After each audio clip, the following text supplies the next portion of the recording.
Bismillah ar-Rahman ar-Rahim. Everyone, welcome to today's talk. The topic is permanent values outlining the concept of Deen. And over here, I have noted down some references, and my talk is literally taken from all of these 5 references. There is a lot of work done in this talk, and I hope you find it useful. First, I will quote a phrase from Tabweebul Quran. The Quran has given some commands or laws for the guidance of man, and rest are given as principles. These principles are called values, and as these are eternal and immutable, hence these are called permanent values. The development of the human self is dependent on these values. These values in reality are the characteristics of the human self, i.e., the way brightness, glitter, and shine are the fundamental property of a pearl.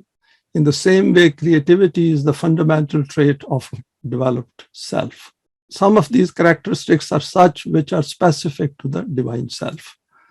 The Islamic system is shaped through the hands of those who are an embodiment of these values, and it is the duty of this state to create such an environment in which these values are promoted. And in this way, the self of the members in the society can develop to as high a level as possible. Here is the reference. The outline of the presentation. I will briefly explain the root of qadr, which is relevant to the permanent values. Root of rizq, which is related to the means of sustenance. Why values? All systems are defined by certain values. 2 concepts of life. Some verses related to values, some permanent values, finally few verses, and then I will conclude this presentation. The root of qadr is mentioned here. It means estimate, scale, standard, the proportion and balance of something, comparing one thing with another, whether the same or not, making something according to a measurement, making something according to a pattern or model. It also means to have authority or control over something, to think and reflect in order to accomplish some affair or to prepare something. Now, the next is some applications of this root. Rivers and streams flow in relation to their capacity to carry water. It is their qadr. So every stream has a certain qadr, and that qadr can expand, for example, in the case of flooding. Everything in the world is according to certain laws and principles. Precision, purpose, and scaling in everything in Allah's amr and then creation. Potentials in creation reaching to their destination following qadr. So values are the ones which help us to reach our destination. The manifestation of the latent potentials of the human self as per Quranic guidance to reach its defined destination. Scales and values defined within the creative program of Allah in the universe as well as in the human life and the world. The universe has a rational basis. There is no blind nature as some people think. This scaling explains the system of Rububiyat and its constituents. Qadr in relation to our choices in life, all paths have their scaling. There's a lot more to it, and I will say that if somebody wants to know more, they should look in the Lughatul Quran. Root of rizq. Here is the root for rizq. Every one of those things from which benefit can be taken are that food which is made available from Allah as a means of sustenance and nourishment. Rain is also called rizq, as is fixed earning. Its basic meanings, according to Ibn Faris, are to give something at a required time. Then it was applied to any gift without any constraint of time, which means that over a period of time, these roots also develop. The Quran has called all means of sustenance related to food as rizq of Allah. And we should keep it in mind that this rizq of Allah is equally applicable to this life as well as to next life. Also, those means and resources to be rizq which are required after death for the development of the self. So it's a very comprehensive term. Now, some of the applications are all those means and resources which are required for the nourishment of the human body and self. So it takes into account both. Under the system of Deen, Allah has declared that the rizq managed by it is from Allah. In a wrong system, there is always an unjust distribution of rizq leading to exploitation and poverty economically. Under the man-device system, there is nothing arranged for the development of the human self. It is not even recognized recognized as an entity which can survive human death. Resources of rizq are made available by Allah in the world, and it is the duty of mu'mineen to arrange for their production and availability, and then to ensure their equitable distribution. Using rizq to exploit other human beings by any technique is declared to be a severe crime by the Quran. Why do we need values? I looked at it a bit more incisively, and I thought we should share this as well. Our values are important because these help us to grow and develop, help us to create the future we want to experience. We had a series of talks on values make us available. If you remember, Dr. Hamid Mia gave 3 talks in detail on this aspect. 11 values or laws were shared with their details and applications in life. Since we make choices and decisions in life, hence we need values to direct these towards a specific purpose. For example, we need to be disciplined and work hard to acquire a degree. Or for that matter, to earn a living, we need to have certain skills which require effort, focus, and dedication. From values, we can formulate laws at a collective level. So what happens is that all these values, which we are going to go through very in summary or briefly, then the state has to formulate certain laws to implement them or to follow them. Each human being has certain potentials which can be known and unknown. In order to manifest these potentials, we need guidance in life. Parents, teachers, relations, friends, government, etc. provide us with information and resources to utilize these potentials to achieve our aims in life. And that is why we also need the Quran. I haven't put down Quran here, and Quran is an additional guidance which we need. The world which we see around us is based on the assumption that life ends with death. Thus, all prevalent values are there to guide us towards that success which this system defines for us. So if there is no Quran, then success is defined by the system around us. Merely pursuing this aim is termed to be animalistic, living by the Quran. The Quran puts forward the permanent values which do not change with time and are the same across the universe. Wherever there is a being with choice and intent, these values will be equally applicable to them as well. Understanding this aspect is very important. Now, this point is important because the values which are given in the Quran, of course, the way they are explained are in some context or some event taking place at that time, or from the history. But the value itself is equally applicable to any being who has choice and intent anywhere in the universe. So if there is a Quran somewhere else, the values will remain the same, but in terms of their application and in terms of some events or incidents taking place over there, those will vary. Since these values are immutable, hence their application is also to that self which wishes to become eternal. I'll go over it again. Since these values are immutable, hence their application is also to that self which wishes to become eternal, i.e. the choice is ours. So do we want to become eternal or not? So that is what we should keep it in mind, that these values, we should not take them lightly. If we wish to end our life with death, then we do not need these values. If we wish to remain permanent, then we need to function within these values by making a choice as noted in Surah Baqarah, verse 256, La ikraha fi Deen, if you remember. Some of the known values of the man-made system in 2021. I thought we should have some comparison as well, and we should keep it in mind what Quran is talking about and where we are in 2021. Might is right. We know it is prevalent everywhere. And justifies the means. Human being can justify anything. They have a wrong aim and they can justify it, and they use the means to get their aim. Divide and rule, i.e. rule over other human beings by whatever method and technique.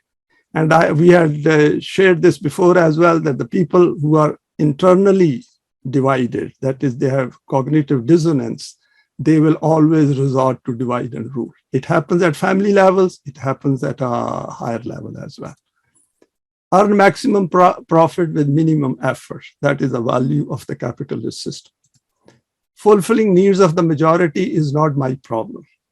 So that is why we see when they talk of poverty, they just talk of numbers. It's one life, hence I must derive the maximum benefit and happiness from it. Life ends with death, hence I need to get the best from it for myself. We should pay attention to this. A lot of people talk about it, even on media. Success generally means wealth, possessions, wife or husband of own choice, children, especially sons, cars, houses, high-value jobs, status, education, which gives these benefits.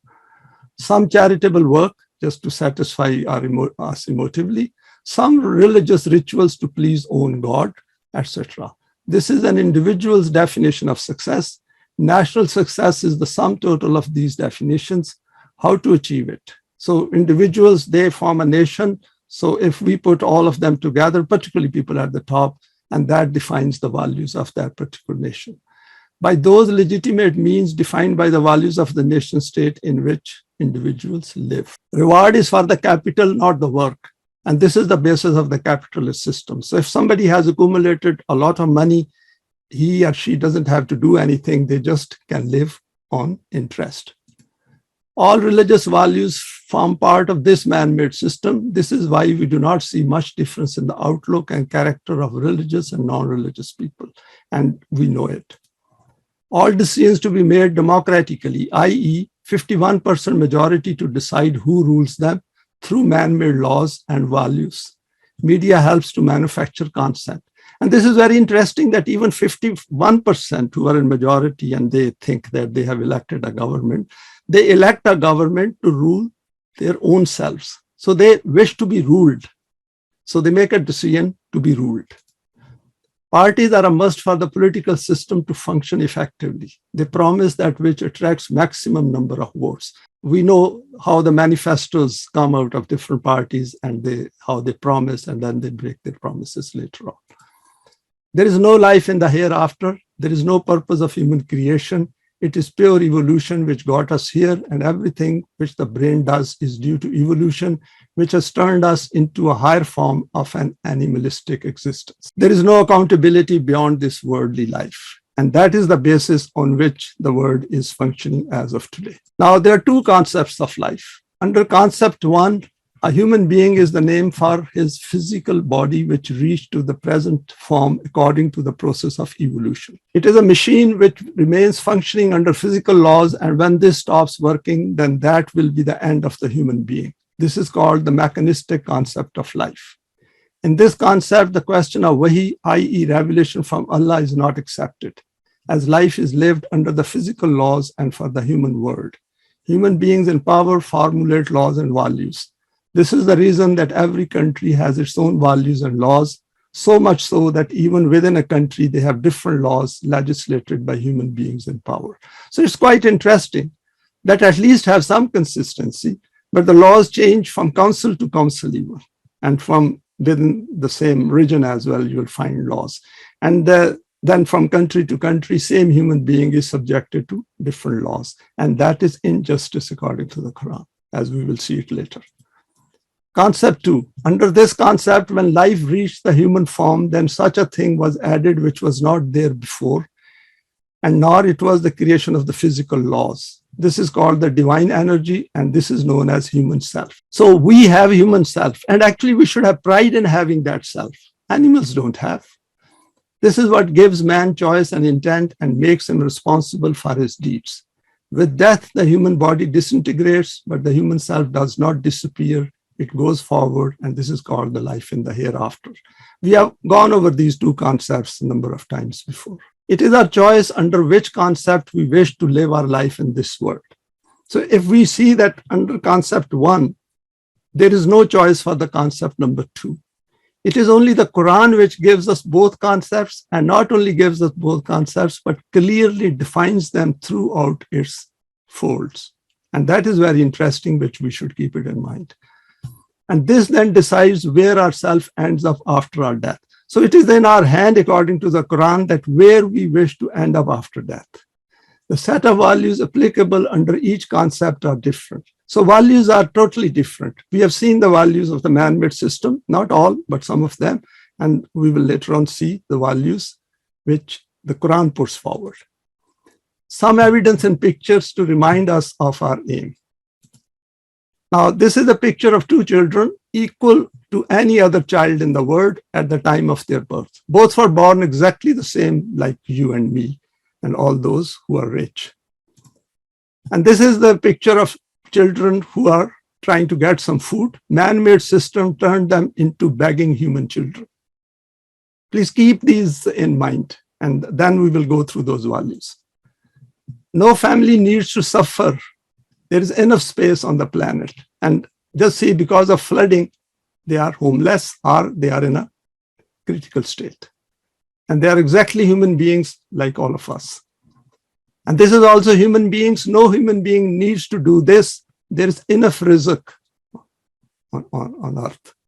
And we have gone through it under the attribute of Rabb. Yatim among 7.5 billion people. There are people all around this human being sitting next to some pillar. And he is yatim and miskeen, to which the Quran points our attention. And these are also human beings who are, Quran says, they all deserve respect and dignity. Bani Adam with no respect in 2021. And there are plenty of these across the world. And then there is another human being who is trying to help construct a palace while living in a mud hut himself or herself. And finally, over here we got COVID, and they call it a tsunami. Mega and micro scale tsunami created by human hands. And there is a poverty, the tsunami of poverty. They can't see that, but they can see COVID because it affects their life, because they have created it, and now they want to see how it affects everyone else. And they got whole media attention. And the famous verse, وَلَقَدْ كَرَّمْنَا بَنِي آدَمَ وَحَمَلْنَاهُمْ فِي الْبَرِّ وَالْبَحْرِ وَرَزَقْنَاهُم مِّنَ الطَّيِّبَاتِ وَفَضَّلْنَاهُمْ عَلَىٰ كَثِيرٍ مِّمَّنْ خَلَقْنَا تَفْضِيلًا. And the Quran beautifully puts it right at the fundamental level that every child of Adam, see, Insan hasn't been quoted here, Bashar hasn't been quoted here, Adam, right at the basic level, Quran says. And they have been given everything in land as well in the sea, and razaqnahum, for all of them the rizq has been provided, or it's been provided as tayyib. Wa faddalnahum, that they have been given superiority over a lot of Allah's creation. Mimman khalaqna tafdila. Just keep this verse in mind, and then see these pictures and keep them in part of our consciousness for the future, because these things are going to come back again and again. Concluding ethical reasoning, a glass on human rights. Now, this slide I shared before as well under critical thinking. And this is very interesting, that it is not that these human beings don't know. That is the point I'm trying to bring out here. All humans are born free and equal in dignity and rights. This is in the UN Charter.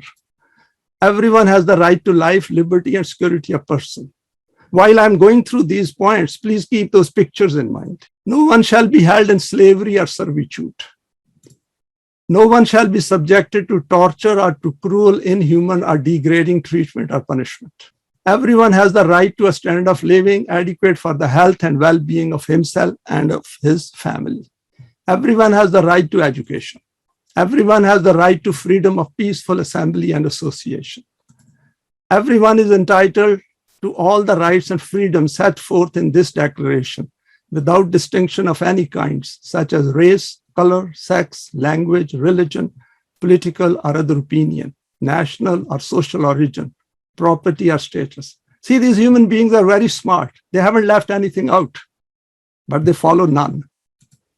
All are equal before the law and are entitled without any discrimination to equal protection of the law.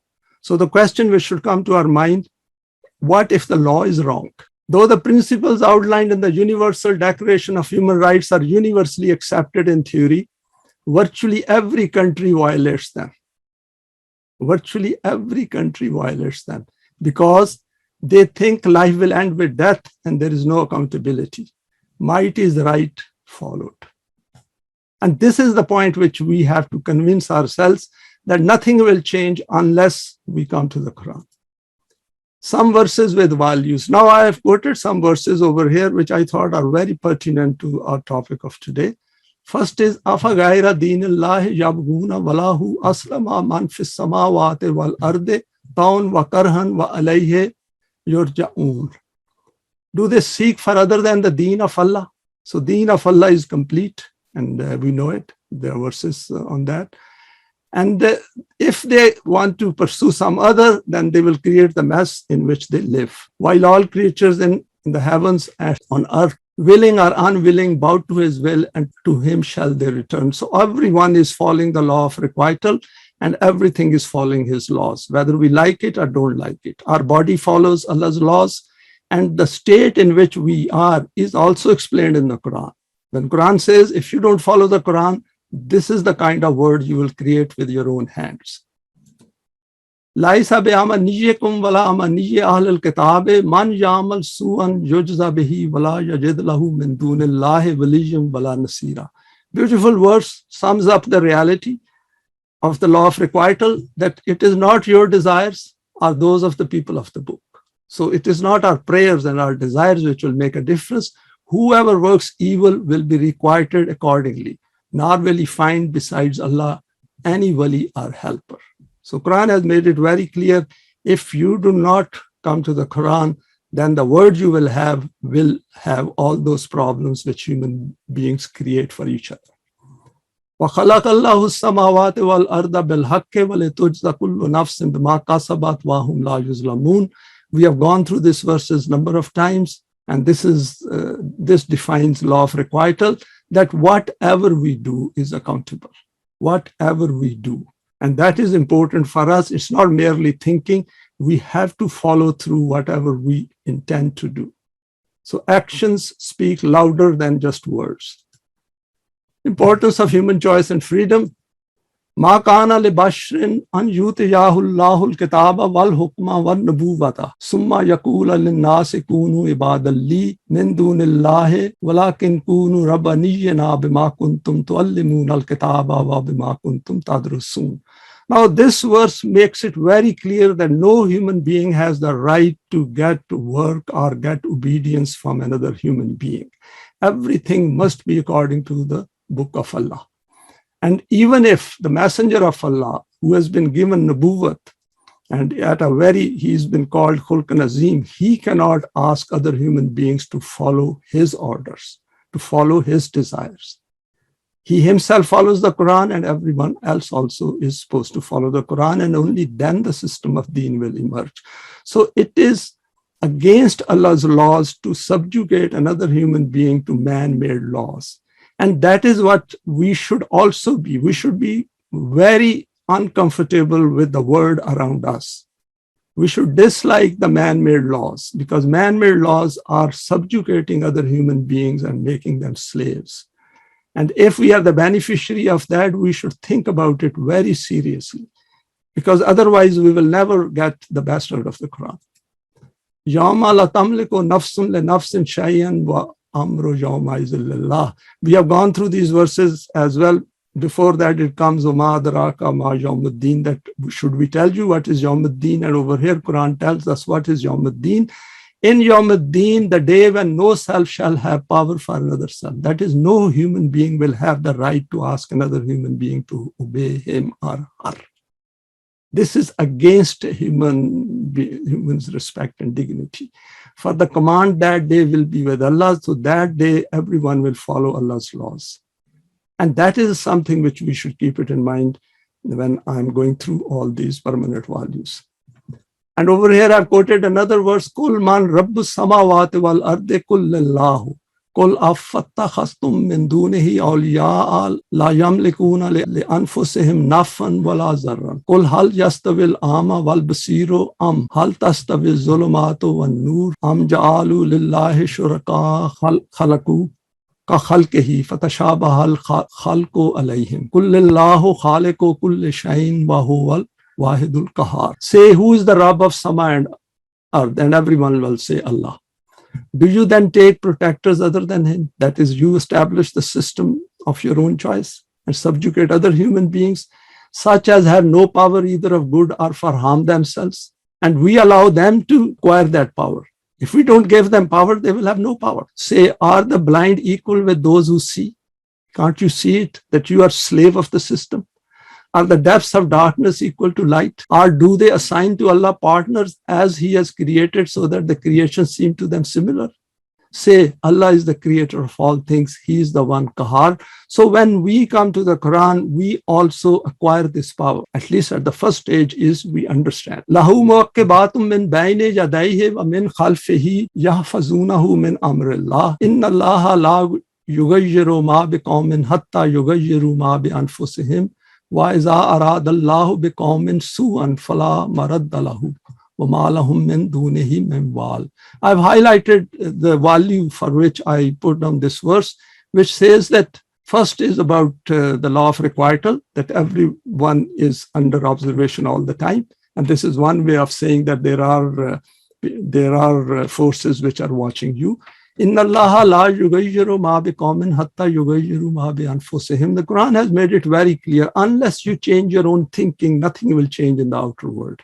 Dr. Hamid Mia has discussed this a number of times in his presentations. So we have to change what is within ourselves. Anzalna minas samai ma'an fasalat awdiyatun biqadriha fahtam ala sailo zabadan rabiyan. وَمِمَّا يُوقِدُونَ عَلَيْهِ فِي النَّارِ ابْتِغَاءَ حِلْيَةٍ أَوْ مَتَاعٍ زَبَدٌ مِثْلُهُ كَذَلِكَ يَضْرِبُ اللَّهُ الْحَقَّ وَالْبَاطِلَ فَأَمَّا الزَّبَدُ فَيَذْهَبُ جُفَاءً وَأَمَّا مَا يَنْفَعُ النَّاسَ فَيَمْكُثُ فِي الْأَرْضِ كَذَلِكَ يَضْرِبُ اللَّهُ الْأَمْثَالَ. Again, over here, this verse is, again, we have discussed it before as well, and this part has been quoted many times. Dr. Hamid also quoted it.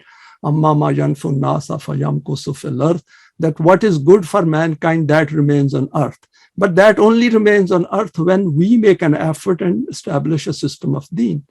Otherwise, if we wait that people who are wrong will, over a period of 50,000 years, they will go down themselves and somehow, by miracle, some new system will emerge, forget it. It doesn't happen like that. There has to be a human effort behind the change which we want to bring in this life. So over here, Quran has beautifully said that by giving two similes or metaphors, He sends down water from the skies and the channels flow. If we say that He sends down the Quran from Himself, and what happens is that according to our capacity, we absorb it. According to our qadr, we take it, what we want to take.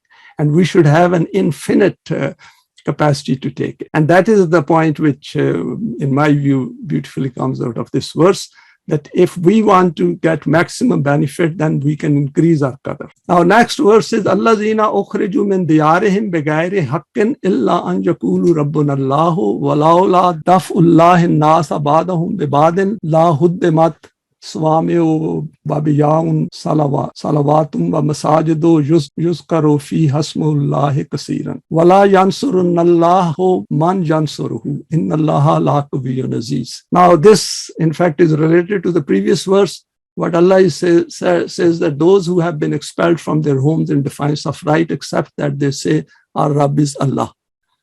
If Allah did not check one set of people by means of another, there would surely have been pulled down monasteries, churches, synagogues, and mosques in which the name of Allah is commemorated in abundance. Allah will certainly aid those who aid Him, for verily Allah is full of strength and He is Aziz. So over here, the Quran has made it very clear that things will only change if people stand up against injustice. And over here, I have highlighted some of these values. That over here, that one set of people have to replace another set of people or fight against another set of people. And if we want Allah's help, then we have to help Him. And then His Qawiyyun Aziz is another value here, which is in fact an attribute which we have to acquire.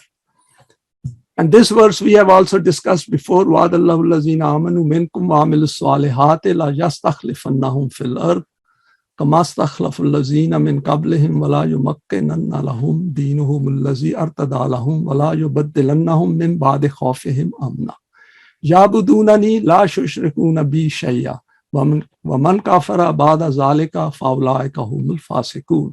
The value over here, which is very important and is immutable, is Iman and Amal Saleh will lead to what the Quran has stated over here, that you will get established in the earth.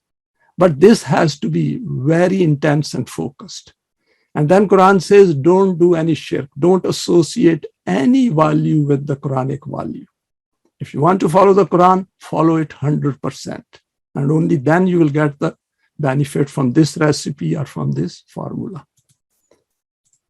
Now we come to the main part of this presentation, in which I will go through some of the permanent values. Over here, I have just highlighted them and I have given some references. It's a very big subject and it will come back again and again in our future discussions as well. Human beings have a choice in life in selecting any available course of life, but do not have a choice to avert the consequences of following the selected path. In my view, this is a permanent value, that we can follow course A or B or C or D in life, but it will never happen that I follow course A and I get the results of course D. Existence of a human self and its intrinsic ability to survive physical death. Since we possess a self with choice and intent, hence no human being has the right to subjugate any other human being to obey him or her. See, the important thing is that I've got a self and another human being also has a self. So I don't have a right to subjugate another human being who is equal to me. Even in animal life, we can see that sheep does not control another sheep. A dog will probably control a flock of sheep, but not a sheep by another sheep. It is only in the human world where choice and intent has been given and they exploit others. Shirk, this means never to contaminate the Quranic formula for the establishment of Deen, deliberately or otherwise. The results will be the same. If we contaminate the Quran, we'll not get the benefits of the Quran. So that this system does not get established, thus keeping human beings in bondage. If we keep doing shirk, we will remain slaves of others, or we will slave others and we will also remain slaves of our own desires. There is no contradiction in the Quran. It should be consulted on that basis for getting the optimum out of it. There are people who find contradictions in the Quran. If they find contradictions in the Quran, Quran is not for them. Those who want to get the maximum out of Quran, they must read it as if there are no contradictions in the Quran, because then things start falling together. There is no compulsion in the matter of Deen, i.e., we can live by any belief system of our choice. Iman is only that which we acquire through our free volition. So it is our choice. In this verse, if we go through it, and throughout the Quran says darkness and light are not the same. Those who have knowledge and those who do not have knowledge are not the same. So these comparisons are done throughout the Quran. So we should keep it in mind that under no compulsion, we should acquire Iman, because that will not be Iman and will not be able to benefit from the Quran. There are only two kinds of people in the world with reference to their self, not physically. Physically, we are all equal as human beings. It is our convictions, our belief system. Hizbul Shaitan and Hizbullah. We have gone through it previously as well. Needs as defined by the Quran under rizq must be met in respect of every human being. No exception. That so-and-so needs less and I need more because I'm holding on to more. No, my needs are exactly the same as any other child in the world or as any other human being in the world at the level which is defined by the Quran. Every child of Adam is entitled to respect and dignity at a fundamental level. Never to assist those who are criminals. We should keep it in mind that we, even living under the capitalist system, we should try to avoid doing any injustice as much as possible. Promotion of maruf and forbidding of munkar leads to balance and peace in the society. This is throughout the Quran, and you can see some of these verses. Unity of mankind as a whole in this world, as human beings, choice of beliefs not affected. Causing divisions is a serious crime against humanity. Balanced deeds replace the ill effects of evil deeds. The Quran has made it very clear that it is not that I have done something wrong and I cannot overcome the bad effects of that. What I should do is do a lot of good, do a lot of salih deeds. Justice must be done even if it is against one's own self. No one has the right to stop movement and migration of human beings across the world. We must understand that this word is loaned to me. It has been given temporarily to me. It is not there to permanently become its ruler. So I have no right to stop the movement of another human being from one part to another. They can go anywhere on Allah's land. And the more we do this, that is stopping this migration and movement of people, the bigger criminal we become as each day passes. And we should keep it in mind. When we are holding a passport in our hand and a visa in our hand, we should detest it from the core of our hand. I'll give you an example. We are all traveling in a big jumbo jet or something like 300 people in an aeroplane. The moment we come to the airport and we all in the aeroplane interact with each other, we smile at each other, we have a good conversation with each other. Even with an aeroplane, we have a business class and a first class and an economy class. Let's say we are all in economy class. So there are 3 parties over there as well, divisions. And when we come to the airport, we have lines. This is EU's lines, this is non-EU's lines, this is the third world line, this is Africa, this is Australia. Why? Same human beings were fine traveling together, and suddenly they are divided. No people get destroyed in this world unless they have been warned, part of the law of requital. Status according to deeds takes into account the human self. So at a human self's level, we have grades, and it is important that through understanding these permanent values and through understanding the Quran, we should raise the status of ourself higher and higher. The responsibility of one will not be borne by others. This, we know it. The day I die, I'm responsible for my own self. As I'm living this life also, whatever is going into myself, that is mine. Nobody else can share it. Restoring balance in human society is a must. Quran has called it ihsan. Agreements with other nations must be honored. Where dishonesty is suspected, then it should be clearly brought out in the open, not through diplomacy trying to subvert it. If you remember what happened with the Iran deal, they subverted it. That is wrong according to the Quran. If you make a commitment, live up to it. If you don't want it, clearly state the reasons for that. Fulfill commitments and agreements, as this will be questioned. This is being questioned all the time. If I break a commitment right now, that will immediately affect myself. It's so simple. Obedience of the law. Law here means the book of Allah. Lawlessness should not be spread. System based on mutual consultation. Quran has clearly said that all mu'mineen should come together, and within the values of the Quran, then they make decisions. Do not assign national responsibilities to incompetent people. Quran has very clearly said, never let incompetent people get anywhere near a task which they cannot do. So that means we should know the requirements of a task, and we should know who are capable of doing that.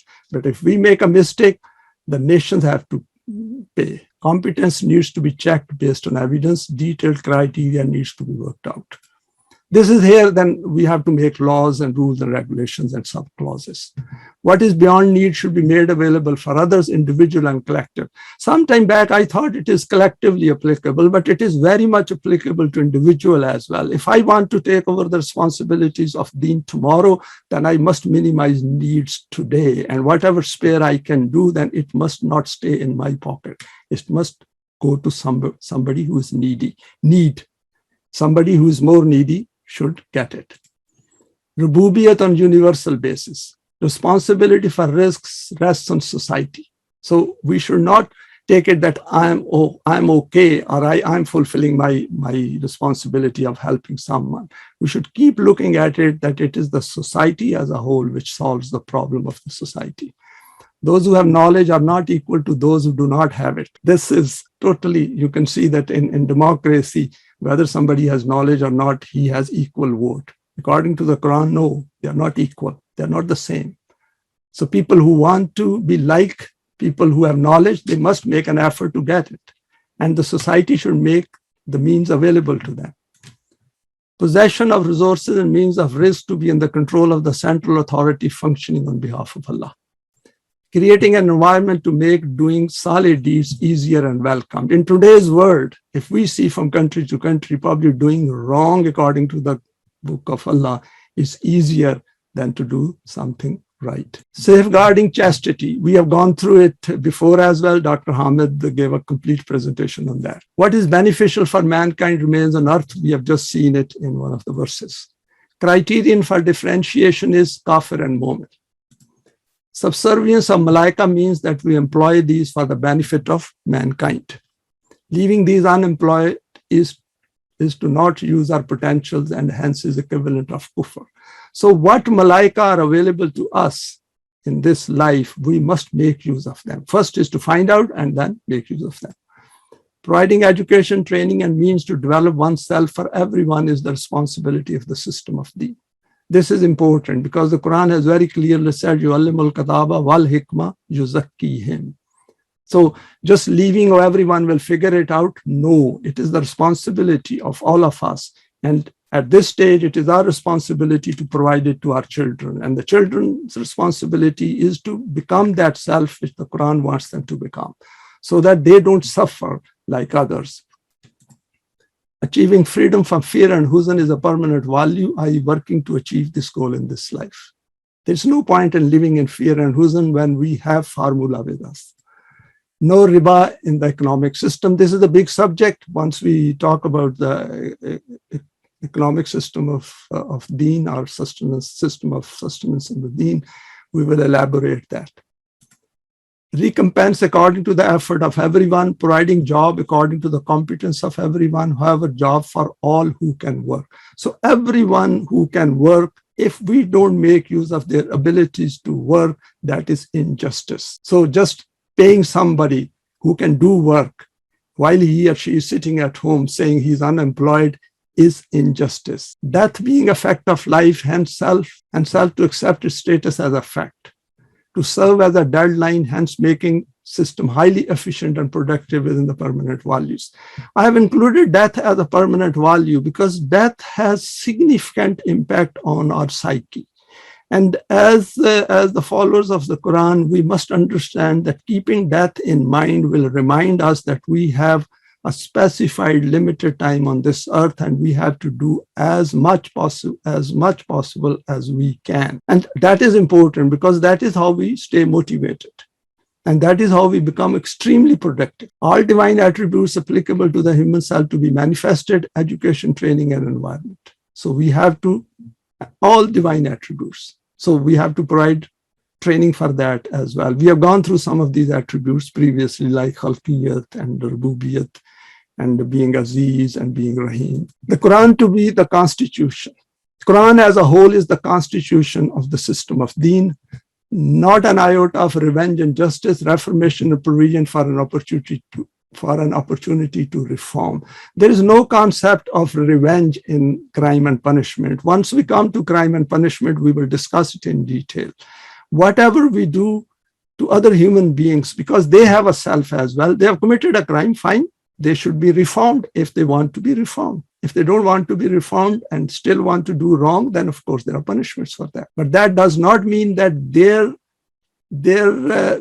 criteria, their potential as a human being or their respect as a human being has disappeared.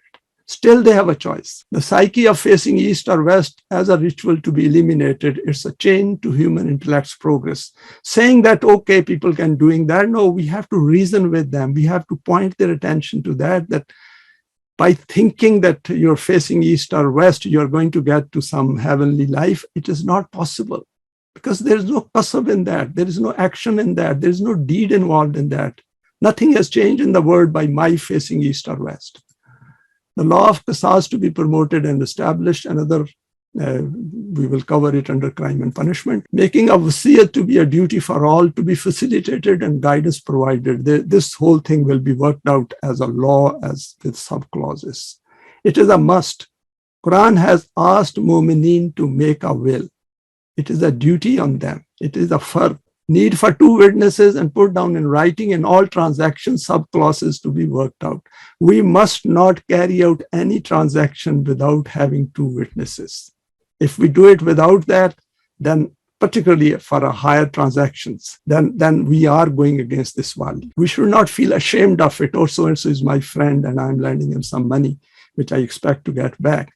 Then we should put it down in writing and have 2 witnesses. Nothing wrong with it. That is the way we should practice this value. In case of war, prisoners of war to be either freed or exchanged through compensation. No method of torture, physical or psychological, will ever be used against human respect. And this is against human respect and dignity.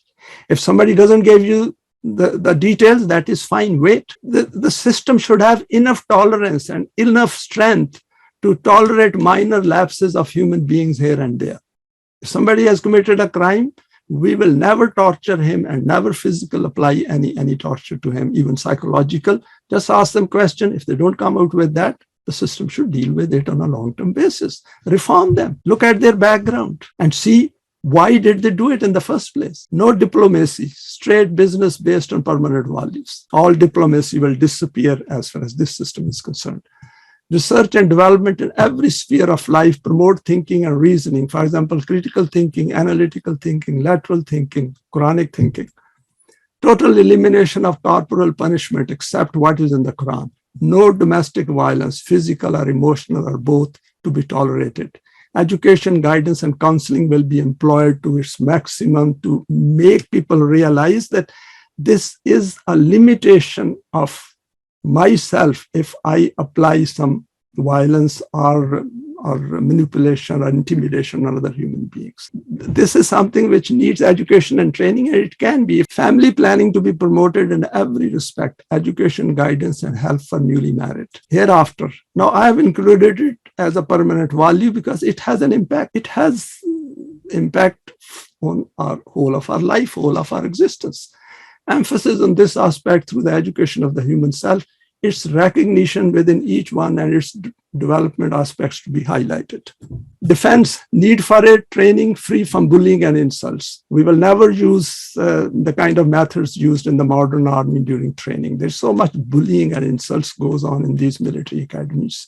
It's hard to believe. Iman and solid deeds help to develop self, essential for a righteous life. Aesthetic sense. In a religious world, all these things, some of these things are forbidden. In a system of Deen, music, adornment, entertainment, libraries, art, painting, sports, health promotion, rest days, recreational parks, country parks, tourism, cafes, restaurants, you name it. People will have it and they will relax as well, of course, within the permanent values. Marriage, a contract between two consenting adults. Simple ceremony and procedure to be worked out, and we need education and guidance for that.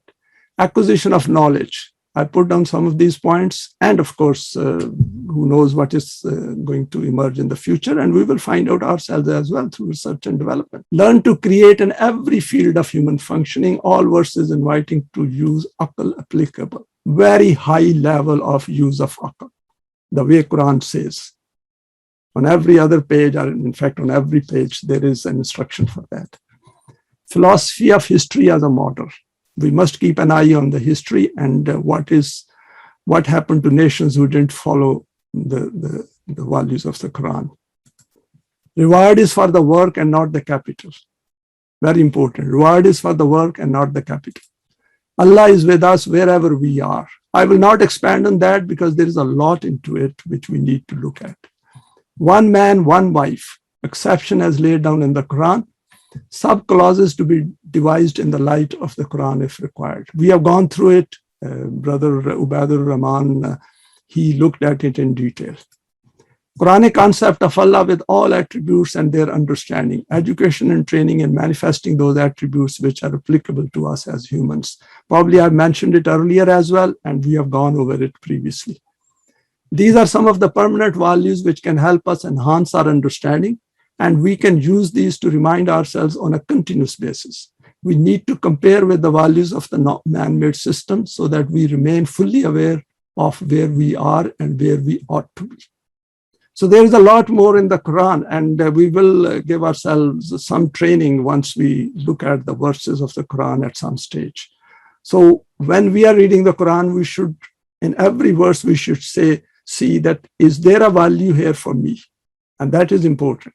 And we will see that our ability to decipher these values out of various verses will keep increasing. And that will make the reading of the Quran very interesting and very attractive. Finally, هو الذي يتوفاكم بالليل ويعلم ما جرحتم بالنهار ثم يبعثكم فيه ليقضى أجل مسمى ثم عليه مرجعكم ثم ينبئكم بما كنتم تعملون. It is He who does take yourself by night.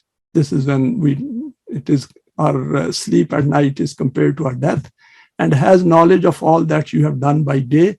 By day does He raise you up again, that a term defined be fulfilled. In the end, unto Him will be your return, then He will show you all that you did.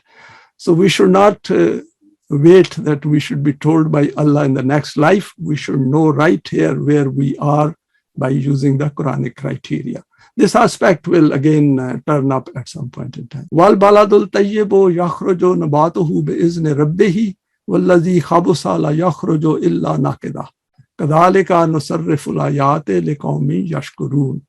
Very interesting verse which compares with the agriculture of the plants and the land. From the land which is clean and good, by the law of its Rabb, springs up produce after its kind. So we have to convert ourselves into a fertile land where Iman and Amal Saleh start growing. And they are growing. Of course, I'm talking to the converted. But since this presentation is for wider human beings in the world, so we should look at it and enjoy it. When a farmer is tilling his land, he enjoys doing it because he can anticipate, he can forecast, he can look ahead to the pleasure of getting his crops and fruit and of course the associated benefits. But from the land that is bad springs up nothing but that which is not of much benefit. So permanent values are the ones which help us to prepare the land of ourself to grow the system of Deen. Should I put it like that? Thus do we explain the science by various signs to those who wish to manifest their potentials. We need permanent values to bring the best out of each one of us and then tell others that the system of Deen can be established if these values are followed. Designing and creating a model where good will be able to grow and multiply. So it's an excellent metaphor. The fertile land, a land which has been prepared for the seed, and then it will grow into whatever we mean to grow. And of course, we need to grow a system of Deen for the good of mankind. Finally, conclusions. Values make us valuable as human beings, a higher level of existence. It is our choice to adhere to our inherited belief systems or to question them and then change them. Each one of us is born in an environment which has its own values and culture. If we are comfortable with this, then we do not need to change. However, if we become uncomfortable, then we need to make an effort to question and search for an alternative. That is the beginning of an effort to find guidance of the Quran. The permanent values become applicable when we feel the need to develop ourselves, when there is a clash between a higher value and a physical value. Opting for the higher values elevates ourselves. When studying the Quran, we need to look for all those values which help us towards the system of Deen, whether those are applicable at individual level or collective level. We should always keep it in mind that I am an individual who is part of mankind, who is part of Jamaat-e-Momineen, who is part of Tulu Islam. Whatever way we can look at it, we should try to see our own position in relation to others. Some we have shared today, while others will be covered under our discussion on the system of Deen. Thanks for listening to this presentation.